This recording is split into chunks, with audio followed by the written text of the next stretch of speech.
Good afternoon, learners. I am Bhumika Singh, your English faculty, and today we will be covering the 6th and 7th chapter of your syllabus, that is, A Tiger Comes to Town.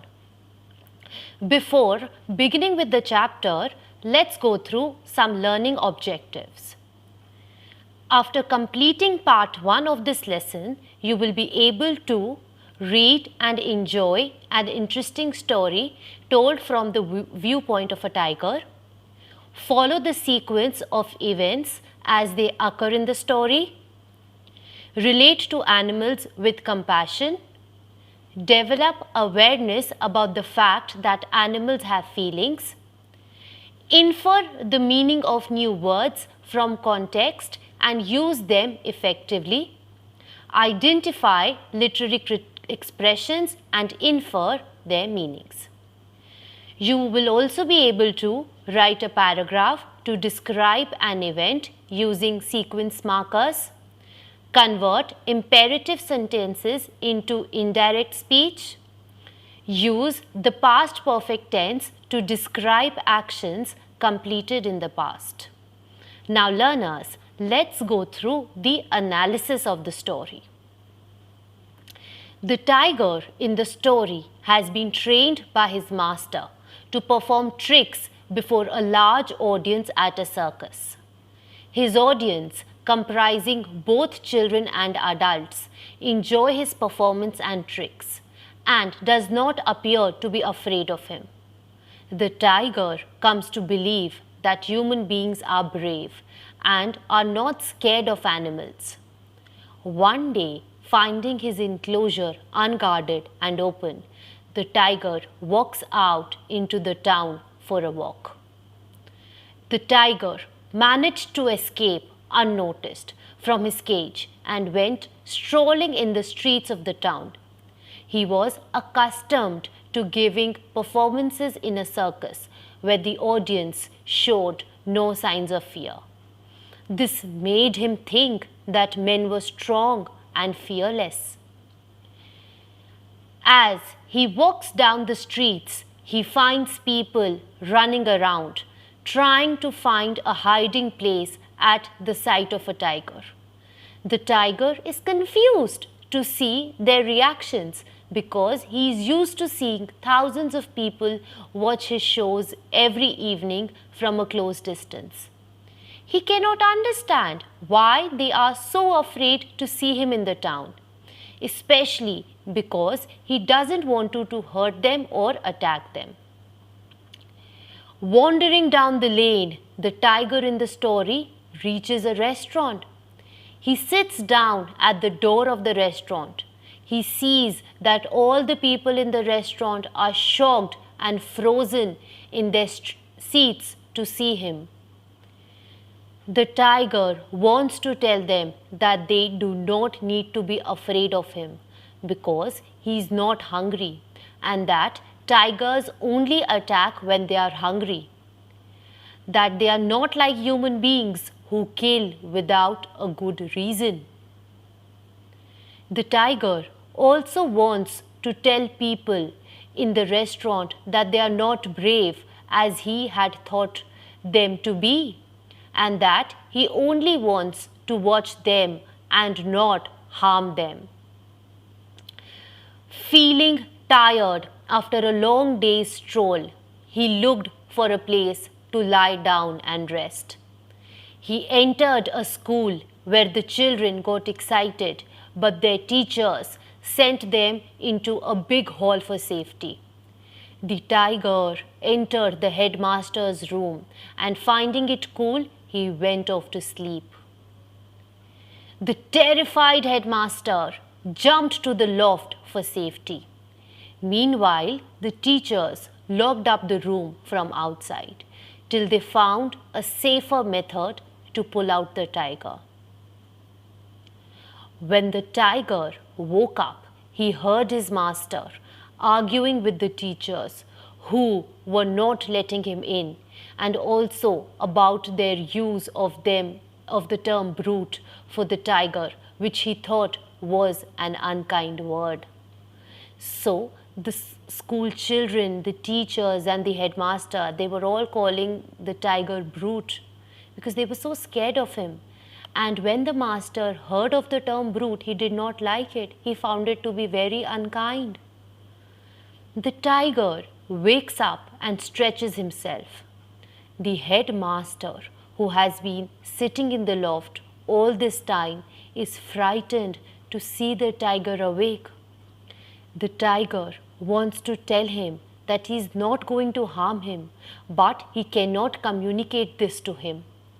The tiger hears his master begging the teachers to allow him to enter the headmaster's room to safely and get the tiger.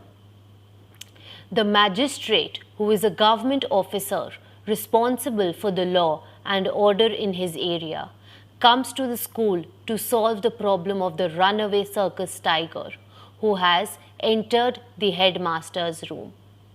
The circus master tells the magistrate that the tiger would harm no one if he went in and brought him out. The teachers do not want him to go in without arms or some sort of protection. The teachers call the magistrate to stop the circus master from going into the headmaster's room. The magistrate forbids the circus master from entering the room. The magistrate tells him that he will let him go into the headmaster's room only if he signs an affidavit which says that no one should be held responsible in case the tiger attacks, injures or kills him. The magistrate wants to take all legal precautions. The circus master agrees. The magistrate dictates the content of the affidavit to the circus master. The master, who is very angry with the teachers and the magistrate, decides to teach them all a lesson. He writes the affidavit in Sanskrit, which they cannot read or understand. The master deliberately wrote the affidavit in Sanskrit. He knew that neither the magistrate nor the teachers knew Sanskrit. This was his way of making them realize how limited their learning and understanding was. Since Sanskrit is an official recognized language, the magistrate had no choice but to accept it. The story is told in the first person where Tiger, who is the central character, narrates his experiences in his own words, as though he were a talking and feeling tiger. The tiger in the lesson has been personified, learners. The story is narrated from the tiger's point of view. The author has put words in his mouth as though he were talking and a feeling character. In A Tiger Comes to Town by R.K. Narayan, we have the theme of ignorance, fear, hopelessness, control, freedom and identity. Narrated in the first person by the tiger, who is unnamed, the reader realizes from the beginning of the story that Narayan may be exploring the theme of fear, as everybody in the market is afraid of the tiger. Fear is natural to human beings. However, through the tiger, we learn that there is no need to be afraid of him, as he only attacks when he is hungry.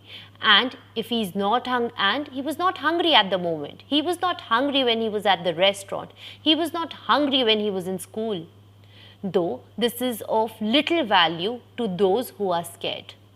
They cannot read the tiger's mind. So fear is a natural reaction to what is happening. This may be important as it is through people's perception of the tiger that they are afraid.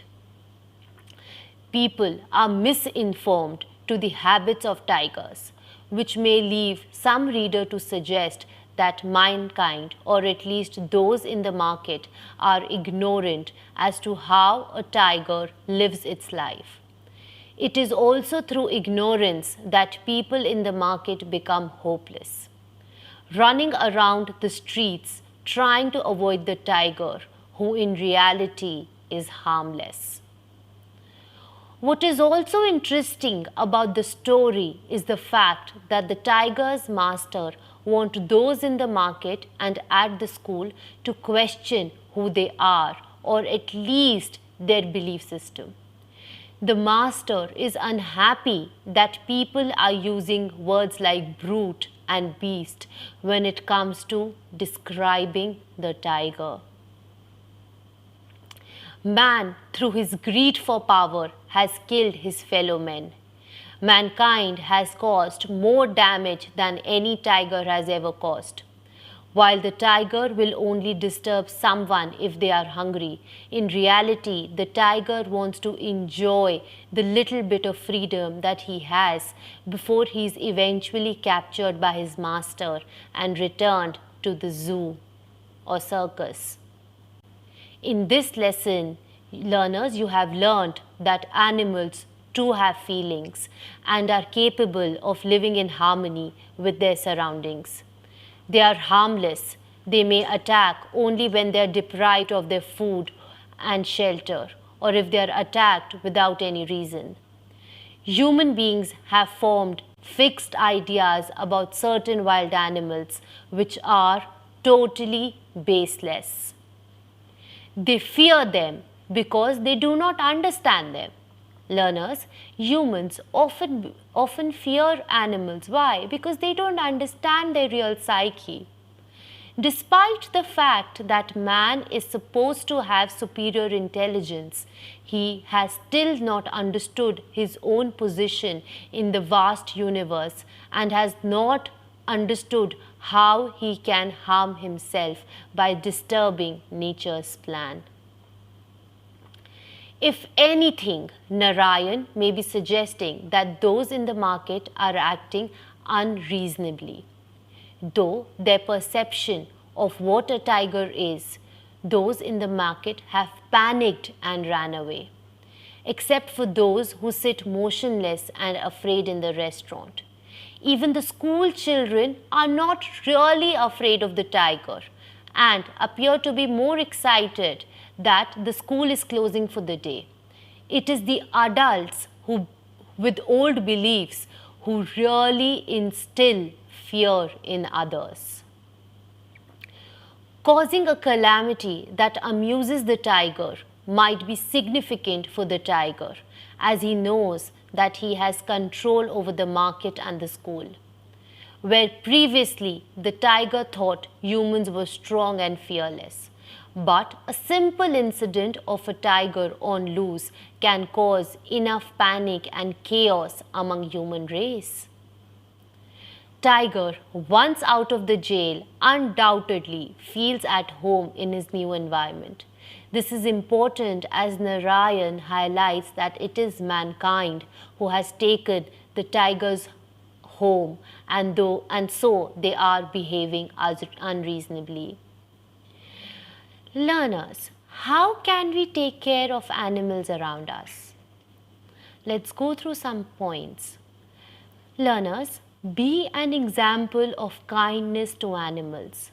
Foster a pet that has suffered abandonment.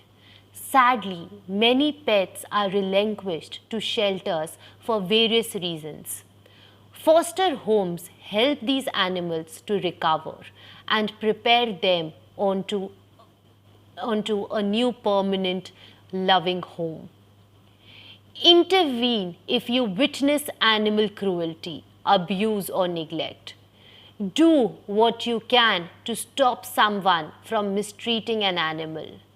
However, be sensible and don't put yourself in danger. If necessary, learners, you can seek help from other witnesses. Report animal cruelty, abuse or neglect. If you witness any form of animal cruelty, report it to the police or other authorities. Act immediately to prevent further cruelty. Shelter an animal in need. you can be the helping hand that an animal needs. An animal that has been mistreated needs support, sometimes immediately. You can make a real difference by taking an animal out of a harmful situation. Demand stricter laws for the protection of animals. Stronger animal welfare laws and harsher penalties will lead to fewer cruelty cases. Now learners, in the text you also have simile. Now what is a simile? While reading a poem or a text, you must have come across many words of comparison. Now learners, let's focus on what exactly is a simile. A simile is a descriptive phrase that people use to compare one thing with another. For example, life can be described as similar to a box of chocolates. For a simile, you either use words like as or like. Those that make a comparison using the word as. For example, he was as tall as a tree. Another, you can make comparison between two things using the word like. For example, she sings like an angel. So learners, always remember that simile is a phrase which help people to compare one thing with another. And a simile comprises of like and as. Excellent. Let's move forward, learners. Let's go through some more examples of simile. For example, it is as clear as day. His hair is as black as night. So we are comparing night with the color, we are comparing night with hair. Alright, that his hair are just as black as night. The car is as clean as a whistle. She is as good as gold. We are comparing the girl and her attributes with gold. So the girl is as good as gold. It is as tough as an old boot. Examples of similes using the word like. It looks like a fish is out of water. Her eyes shone like diamonds. So this simile means that her eyes were so bright, they were glistening and they shone bright like diamonds. She slept like a log. She went in deep slumber like a dog. She slept, okay, like a log. So here we are using the simile like. The airplane soared high like an eagle who flies high. In the same way, the airplane soared high like an eagle. Excellent, learners. So now I am sure that you have understood what similes are. So now when you come across any simile in either a poem or in a text, you can actually underline and refer to its meaning. Now, what is the difference between direct and indirect speech? Okay, learners, let's move on. A direct speech is a set of phrases or points conveyed by the owner of the words. Phrases in direct speech are always enclosed within punctuation marks. Usually, quotation marks are used. A direct speech does not give rise to many misunderstandings. So, direct speech is basically conversation happening face to face or directly between two individuals. The person who is conveying the message will have direct control over the emotions of the people, while conveying the person has to take care of the gestures and expression. The speaker should take care of his or her gesture also. It will help to connect with the person, audience to whom the words are being delivered. There will be no change in the tense while writing in direct speech. Some examples of direct speech are, for example, Mr. Andrew said, "I am going to office." For example, you should take your medicines regularly when you're directly talking to the other individual. Han said to Jane, do not switch on the light. So what these are some examples of direct speech. The difference between direct speech and indirect speech is that direct speech is repeating the exact words of a speaker, whereas indirect speech is recounting or paraphrasing the words of a speaker in one's own words. Okay, now let's go through a few differences between direct speech and indirect speech. In direct speech, the direct meaning is conveyed, whereas learners, in an indirect speech, exaggerated meaning is conveyed. In direct speech is also called as quoted speech because you're exactly and directly quoting the message. And indirect speech is called as the reported speech. Why? Because the speech is reported by a third person. Okay, learners. Now let's go through some more differences. In direct speech, the words can be understood in a point of view. Okay, the words, it's not vague. In direct speech, the words can be understood directly. But in indirect speech, the words are understood from the listener's point of view and from others' point of view. Okay? In indirect speech, there is a third person who is reporting the conversation. So, the words are understood from the third person's point of view. The direct speech makes use of punctuation marks, whereas there will be no punctuation marks for an indirect speech. Okay? A direct speech will have more impact on a person's emotions, whereas an indirect speech will not create much similar to that of a direct speech. It won't create much impact on the listener. Okay? An indirect speech will create less impact, whereas a direct speech will create a better impact on the person's emotions. An indirect speech is a form of speech that is reported by someone apart from the original person. Hence, indirect speech is also called as reported speech. In an indirect speech, there will be no personal pronouns. They are sometimes changed. Thank you.